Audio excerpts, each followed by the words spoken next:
Bonjour à toutes et à tous l'équipe, c'est avec grand plaisir que je vous retrouve aujourd'hui pour cette nouvelle vidéo pour parler du Tour de France 2024 qui va débuter ce 29 juin, donc ça arrive très prochainement. Voici d'ailleurs le parcours complet.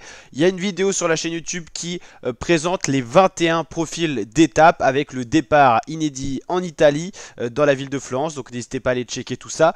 Tout est dans la playlist Tour de France 2024. Aujourd'hui, on va s'intéresser surtout à la liste complète. Ça y est, on l'a, des 176 coureurs et des 22 équipes qui vont animer ce Tour de France 2024. Donc voici le parcours à l'écran. L'arrivée sera pas traditionnelle à Paris-Champs-Élysées, vu qu'avec l'organisation des JO, Paris ne pouvait pas accueillir le Tour de France. C'est donc Nice qui sera la ville d'arrivée. Donc départ en Italie, arrivée à Nice, un Tour de France qui sera un petit peu chamboulé pour cette nouvelle édition du 29 juin 2024 au 21 juillet 2024. La start list complète, c'est parti. Donc avec le site Vélo Futé qui est plutôt pas mal. Donc on va commencer avec l'équipe Alpecin de Sunink. On peut noter la présence de Sylvain Didier, Robé Guys, Søren Kragh Andersen, Axel Laurent, notre sprinter français qui a fait un beau début de saison. Ça sera un des espoirs français pour une victoire d'étape au sprint. Il y aura quand même Jasper Philipsen qui est le top sprinter de cette équipe, Jonas Rickaert, Mathieu Van Der Poel et Gianni Vermeersch. Une belle équipe qui ne s'exprimera certainement pas en montagne, mais sur le plat ou sur les épaves vallonnées, ils auront du monde. Pour les sprints sur le plat, il y a Jasper Philipsen et Axel Laurent. Pour les sprints un peu punchy, il y a Mathieu Van Der Poel, ou pour les arrivées punch tout simplement. Bon rouleur, il y a Sylvain Didier. Søren Kragh Andersen, il passe bien les bosses, même les petites étapes vallonnées, ça peut être pour lui. Par contre, il n'y a pas de grimpeur à proprement parler. Arkea BNB, on aura Armori Capio, Clément Champoussin, peut-être pour des belles échappées, de beaux barouds d'honneur. Arnaud Desmar, qui sera le sprinter pour le plat. Rolf Garcia, Dan Maclay, poisson pilote d'Arnaud Desmar. Luca Mosato, Christian Rodriguez, qui grimpe plutôt pas mal. Et Kevin Vauquelin, qui sera l'homme à tout faire, peut-être le leader de cette équipe. Ça sera quand même compliqué de faire un top 10, on le verra au vu de la start list. Astana Kazakhstan Team, il y aura Davide Ballerini, Serge Bol, Mark Cavendish pour le sprint. Mais lui, Mark Cavendish, le sprinter de Lindemann, il faut que ça soit du tout plat. Yeshechny Fedorov, le Kazakh, Michele Gazzoli, Alexei Lutsenko, qui essaiera d'aller chercher une victoire d'étape et un beau classement général, Mikhail Morkov, et le gros leader, le top leader de cette équipe, Harold Terrada. Le numéro 1 des leaders de cette équipe, ça sera quand même Terrada. Mais c'est vrai que Lutsenko, vu qu'il est assez complet, bon contre la monte et bon à passer partout, il peut bien figurer au général. Je pense qu'un top 10 sera quand même compliqué pour Lutsenko, plus possible pour Terrada, malgré que ça sera compliqué, on va le voir vu la start list qu'on a sur ce Tour de France. Bahrain Victorious avec Nikias Arn, Phil Benos qui sera le sprinter, Pello Bilbao, peut-être pour être le leader, Santiago Buitrago ça grimpe bien, Jack Haig, Matej Moric, Woodpool et Fred Wright. Pour le général, on a plusieurs cartouches. Pour cette équipe, il y a Pello Bilbao qui est capable de faire des top 10 sur des grands tours, Santiago Buitrago qui est peut-être un cran supérieur, et Jack Haig qui, quand il tourne bien, l'Australien peut être très bon. Donc il y a 3 cartouches et des lieutenants de montagne comme Woodpool ou Fred Wright. Borans Grohe avec Nico Dens, Jane Lay, Daniel Felipe Martinez. Primoz Roglic, lui fait partie des top leaders. Je le mets sur mon top 3 de ce Tour de France. Alors je le mets pas dans l'ordre ce top 3, mais Primoz Roglic, je le vois bien faire un podium. Mateusz Robrero, Danny Van Peppel et Alexander Vlasov. Pour le top 10 dans cette équipe, on a quand même Primoz Roglic et Alexander Vlasov. Je pense que ces deux-là, ils prennent une place garantie. Elles sont réservées sur ce Tour de France. S'ils arrivent au bout, parce qu'on sait qu'il y a des abandons sur maladie, sur chute ou sur pépin, voilà. Donc on leur souhaite pas bien sûr, mais Roglic et Vlasov sont deux grosses cartouches et du côté de Labora, je les vois bien faire un top 10. Cofidis avec Piet Allegard, Brian Cocker pour le sprint, Simon Geschke pour animer les échappées peut-être, Rezu Serrada, Yon Izagirre, Guillaume Martin pour le général, Alexis Renard et Axel Zingel. Guillaume Martin pour le général, mais je ne le vois pas faire un top 10. Au vu de la start list, une fois de plus, que je répète à chaque fois, mais déjà on a placé Roglic et Vlasov dans notre top 10 provisoire. Déclathlon AG2R la Mondial Team, on aura Bruno Amirail, notre champion de France du contre-la-montre, à nouveau en 2024. Sam Bennett pour le sprint, Félix Gall pour classement général, peut-être un top 15 pour Félix Gall, compliqué le top 10. Dorian Godon, au vu de sa forme de cette saison, faut qu'il aille nous chercher une belle victoire d'étape sur ce Tour de France. Paul Lapera, champion de France sur route, Oliver Nazen, Nance Peters et Nicolas Prudhomme. Decathlon AG2R, la Mondial Team, est une des équipes les plus prolifiques en termes de victoires cette saison. Pour le prouver, on a quand même le champion de France du contre-la-montre, Bruno Amirail, dans ces rangs-là, et Paul Lapéral, champion de France sur route. Ça monte un petit peu déjà au niveau des champions de France comment cette équipe a dominé, mais surtout en termes de victoires, il y en a eu sur Paris-Nice, sur le Giro d'Italia, donc Decathlon en forme et ça peut les pousser à faire un beau résultat. IF Education Easy Pass avec Alberto Bettiol, Stéphane Bisseguer, une belle cartouche au contre-la-montre, le Suisse. Richard Carapaz, je pense quand même qu'il est capable de faire un top 10. Rui Costa, l'expérimenté portugais, Ben Illy, Nelson Poles, Sean Quinn et Marine van der Berg.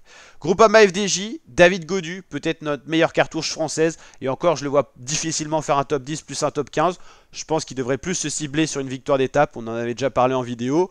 Kevin Genietz, Romain Grégoire, Stéphane Kung pour le contre-la-montre, il y en aura deux. Valentin Madouas, Lenny Martinez, Quentin Paché et Clément Rousseau.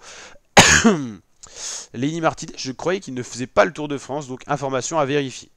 Ineos Grenadier avec Egan Bernal, je pense qu'il est de nouveau en forme pour faire un top 10. Ça ferait donc le quatrième coureur qu'on placerait dans ce top 10 provisoire, avec, on l'a dit, Bernal, donc Carapaz, Roglic et Vlasov, ça fait 4 déjà. Castrovero, de plus Kachowski, Pidcock, qui ira certainement chercher une victoire d'étape. Carlos Rodriguez, l'Espagnol, je vois bien faire un top 10 aussi, ça nous fait 5 coureurs dans le top 10. Guerin Thomas, qui a fini 3ème du Giro, mais la startlist était quand même plus faible. Et Ben Turner, donc quand même de beaux coureurs, Bernal, Rodriguez et Thomas, des coureurs de général. Intermarché Wanty avec Binyam Grimay, Kobe Gossens, Luis Menches, qui a déjà fait top 10 sur le Tour, Hugo Page, le sprinter français, Axel Lawrence, Lawrence Rex, pardon, Axel Lawrence, c'est pas du tout dans cette équipe, Mike Tennyson, Gerben Teichen et George Zimmerman. Israël Première Tech avec Pascal Ackermann pour le sprint, Guillaume Boivin, le Canadien, Jacob Fulslang, Derek G, je le vois bien faire un top 10, il a montré sur le critérium du Dauphiné qu'il était capable d'accrocher les meilleurs en montagne, donc je le mets aussi dans mon top 10, Hugo Hill, Chris Neyland, Jake Stewart et Stephen Williams. La Lidl Trek avec Julien Bernard, le français qui a animé les championnats de France sur route tout simplement. Giulio Ciccone que je vois bien faire un top 10 aussi, Tim Declercq, Ryan Gabbons, Mats Pedersen que je vois bien aller chercher une victoire d'étape, Tom Skunch, Jasper Stuyven et Carlos Verona. L'Auto Desny, aucun coureur pour la montagne ni pour le général, mais des coureurs voilà, pour animer toutes les étapes. Cédric Bullens, Victor Kampenhardt, Arnaud Delis pour le sprint, Jarad Driesner, Sébastien Grignard, Maxime Van Rils, Brent Van Moor et Arne Van Hoek. La Movistar Team avec Alex Aramburu, le sprinter qui passe bien les bosses, l'Espagnol, David De Formolo, Fernando Gaviria à la recherche de victoire d'étape au sprint, le Colombien, Oyer Lascano, Henrik Mas, Gregor Mühlberger, Nelson Oliveira et Javier Romo. Dans cette équipe, il y a bien un coureur parmi les leaders qui fera un top 10. Est-ce que ça sera Henrik Mas? Est-ce que ça sera Javier Romo ou Oyer Lascano qui a surpris en montagne récemment? Je miserai plus sur Lascano et Mas peut-être. Le Romo, ça sera peut-être un peu compliqué, peut-être une belle victoire d'étape. Mais en tout cas, il y a au moins un coureur qui figurera dans le top 10, je pense, dans cette équipe. La Soudal Quick Step de Remco Evenepoel. Et ce qui sera au niveau en montagne, sur le contre-la-montre, sur le plat, j'en doute pas. Mais en montagne, ça sera une autre masse à faire avec la start list qui est quand même dense. Jan Hirt, Yves Lampart, Miguel Landal, deuxième leader. Johnny Moscon, Casper Pedersen, Ivan Van Wieder et Louis Vervac. La DSM Firmenich Post-NL pour le dernier Tour de France de Romain Bardet. Il a annoncé sa retraite pour juin 2025 où il finira sur sa course préférée, le Critérium du Dauphiné. Ça sera donc le dernier Tour de France pour Romain Bardet qui va essayer de faire un top 10 au moins pour ce Tour de France et peut-être une nouvelle victoire d'étape. Il aura le Wawa National, le Breton Warren Barguil. Au sprint, il y aura John Degenkolb, mais aussi Fabio Jacobsen. Il y aura également Nils Ekoff, Oscar Hanley, Frank Vandenbroek et Bram Velten. Bardet et Barguil pour la montagne. Jayco Alula avec un leader de choix, Simon Yates, que je vois bien dans le top 10, accompagné par Elmar Renders, Luca Mezgezech pour le sprint, ou encore Michael Matthews, Christopher Juliansen, Chris Harper, capable d'accrocher de bons classements généraux, Groenewegen et Durbridge. La Visma Leise Bike avec un des principaux leaders de ce Tour de France, Jonas Vingegaard, mais je vois bien aussi Matteo Jorgensen faire un top 10, donc là on a deux coureurs de top 10 dans cette équipe-là. On a également Wout van Aert, Jan Tactric, Bart Lehman, Christophe Laporte pour le sprint, Wilco Kelderman et Tige Benoît. Il y aura Laporte et Van Aert pour le sprint. La Total Energy avec Burgodo, Kras, Dujardin, Gachignard, Grelier, Gega, Turgis et Vercher. UAE Emirates avec au moins deux coureurs qui pourront accrocher le top 10, c'est quasiment sûr. Tadej Pogacar, le dernier tenant du titre du Giro d'Italia, qui a gagné pour 10 minutes quasiment d'avance sur Daniel Felipe Martinez. D'ailleurs, à noter que les 3 coureurs du Giro, les 3 meilleurs du Giro seront sur le Tour de France, et ça c'est rare. Tadej Pogacar, qui pourra essayer de faire le doublé. Daniel Felipe Martinez plus en équipier autour de Roglic, et Geraint Thomas, c'est très rare. À noter que Ben O'Connor, Tiberi ne seront pas là, Huntsman non plus. Rubio je crois pas, Hirt sera pas là, Bardet sera là, et Storer je crois qu'il sera pas là. Donc c'est quand même rare d'avoir le podium du Giro sur le Tour de France. Ça montre la densité quand même de cette start list, surtout que là, il y a beaucoup de coureurs qui ont fait une impasse sur le Giro cette année, on l'a vu au niveau de la start list, mais qui vont faire le Tour de France. Regardez un petit peu l'équipe UAE Team Emirates, ils ont au moins 5 coureurs qui pourraient caser dans un top 10. Joao Almeida, le portugais, il est très fort. Juan Ayuso, l'espagnol, c'est une des pépites montantes du cyclisme espagnol et du classement général futur. Pogacar, Yates et des coureurs comme Soler ou Sivakov sont capables de faire des top 10. Donc vous voyez un petit peu, je vois bien en tout cas Ayuso et Pogacar faire un top 10, Almeida se sacrifier, Yates pourquoi pas un top 10, ou plus des victoires d'étape, Velen, Soler, Sivakov et Polite.